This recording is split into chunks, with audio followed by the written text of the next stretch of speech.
زکوٰۃ کے مصارف کیا ہیں؟ قرآن پاک میں ارشاد ہے، جو لوگ سونے اور چاندی کو جمع کرتے ہیں اور اللہ کی راہ میں خرچ نہیں کرتے، انہیں دردناک عذاب کی خبر پہنچا دیجیے۔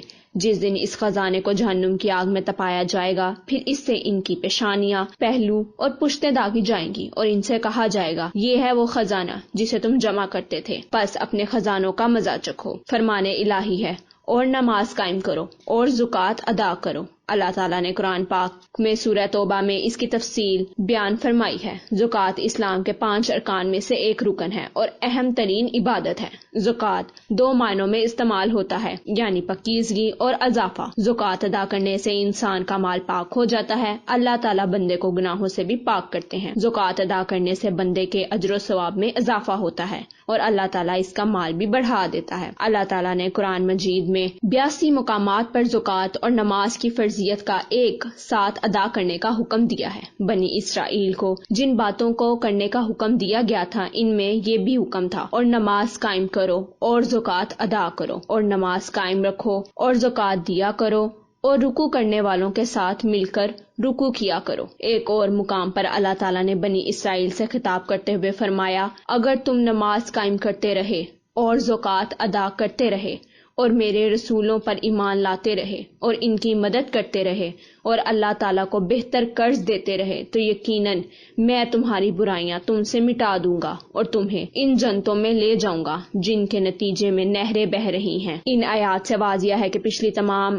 آسمانی شرائطوں میں بھی نماز اور زکوٰۃ کو ایک نہایت ممتاز اور اہم مقام و مرتبہ حاصل تھا۔ آقا دو جہاں نبی اکرم صلی اللہ علیہ وآلہ وسلم نے حجۃ الوداع کے موقع پر ارشاد فرمایا، لوگو اللہ سے ڈرتے رہو اور 5 وقت کی نماز پڑھو، رمضان کے روزے رکھو اور اپنے مالوں کی زکوٰۃ ادا کرو۔ اللہ تعالیٰ نے فرمایا، جو لوگ ایمان لائے اور نیک اعمال کیے، نماز قائم کی، زکوٰۃ ادا کی، اللہ تعالیٰ انہیں اجر سے نوازے گا اور ان پر کوئی خوف نہیں ہوگا اور نہ ہی وہ غمگین ہوں گے۔ زکوٰۃ امیر مسلمانوں سے لے کر فقیر مسلمانوں میں تقسیم کی جائے گی۔ نبی اکرم صلی اللہ علیہ وآلہ وسلم کے پاس ایک آدمی آیا اور صدقے یعنی زکوٰۃ کے مال کا سوال کیا، تو نبی اکرم صلی اللہ علیہ وآلہ وسلم نے فرمایا، زکوٰۃ کے بارے میں اللہ تعالیٰ کسی نبی اور غیر نبی کے حکم پر راضی نہیں ہوئے، حتیٰ کہ اللہ تعالیٰ نے زکوٰۃ کے بارے میں خود حکم فرمایا اور زکوٰۃ کے 8 مصارف بیان فرمائے ہیں۔ اگر تو ان 8 میں سے تجھے تیرا حق دے دیتا ہوں، یعنی زکوٰۃ کے حقدار 8 قسم کے لوگ ہیں، ان کو زکوٰۃ دی جا سکتی ہے۔ ان کی تفصیل تو واضح اللہ تعالیٰ نے سورہ توبہ کی آیت نمبر 60 میں بیان فرما دی ہے۔ نمبر 1،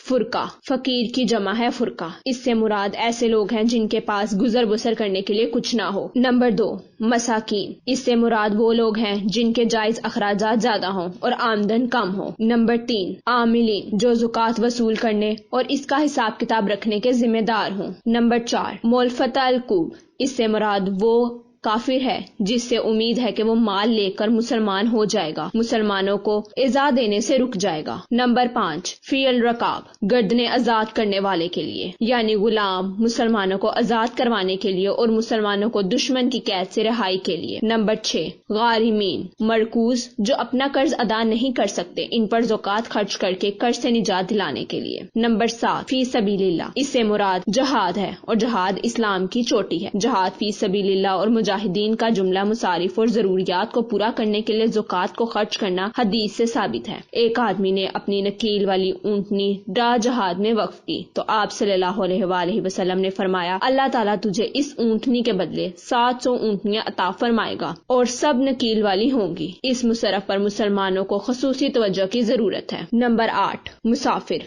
جس کا دوران سفر زیادہ راہ ختم ہو گیا ہو، اس کو زکوٰۃ کے مال سے دینا تاکہ منزل مقصود تک پہنچ جائے۔ زکوٰۃ کن پر خرچ نہیں ہو سکتی؟ الرسول صلی اللہ علیہ وآلہ وسلم نے فرمایا، امر و مالدار، غیر مسلم اور ایسے لوگ جن کے اخراجات و کفالت کا ذمہ دار خود زکوٰۃ دہندہ ہے، ان پر زکوٰۃ کا مال صرف نہیں کیا جا سکتا۔ زکوٰۃ سونے، چاندی، مال، تجارت اور جانوروں پر اور زمین کی پیداوار پر بھی فرض ہے۔ زکوٰۃ نہ ادا کرنے والوں کی سزا، قرآن پاک میں ارشاد ہے، جو لوگ سونے اور چاندی کو جمع کرتے ہیں اور اللہ کی راہ میں خرچ نہیں کرتے، انہیں دردناک عذاب کی خبر پہنچا دیجیے۔ جس دن اس خزانے کو جہنم کی آگ میں تپایا جائے گا، پھر اس سے اس کی پیشانیاں، پہلو اور پشتیں داغی جائیں گی، اور ان سے کہا جائے گا کہ یہ وہ خزانہ ہے جسے تم جمع رکھتے تھے، پس اپنے خزانوں کا مزہ چکھو۔ ترتیب بنائی جائے۔ اس آیت مبارکہ کو ہمیشہ یاد رکھیں۔ ترجمہ: اے محبوب، ان کے مال میں سے زکوٰۃ تحصیل کرو